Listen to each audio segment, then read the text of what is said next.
ឬផ្លាកថែរក្សាណាផ្លាកនេះគេមានផ្លាកសញ្ញាថាយើងបោកទឹកក្នុងទឹកហ្នឹងទឹកក្តៅឬក៏ទឹកធម្មតាណាកម្ដៅអ៊ុតប្រមាណអាចពូតបានអត់អីអត់ណាផ្លាកហ្នឹងភាគច្រើនគឺគេដេរនៅចំហៀងនៅផ្នែកចំហៀងនៃអាវណាអញ្ចឹងយើងមើលភាសាចិនយើងអានថាស៊ីស៊ុយប៉ាវស៊ីស៊ុយ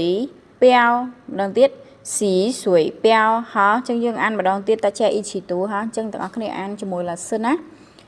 สีสวยเปียวสีสวยเปียว彩片彩片线线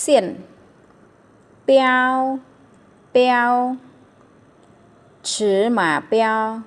尺码标好我们就学习到这里大家读一读发语音给老师听ចឹងឥឡូវនេះយើងរៀនត្រឹមហ្នឹងសូមទាំងអស់គ្នាអានហើយយើងផ្ញើសំឡេងអ្នកចូលក្នុងក្រុមមកដើម្បី老师ស្ដាប់ជួយកែតម្រូវហើយ谢谢大家拜拜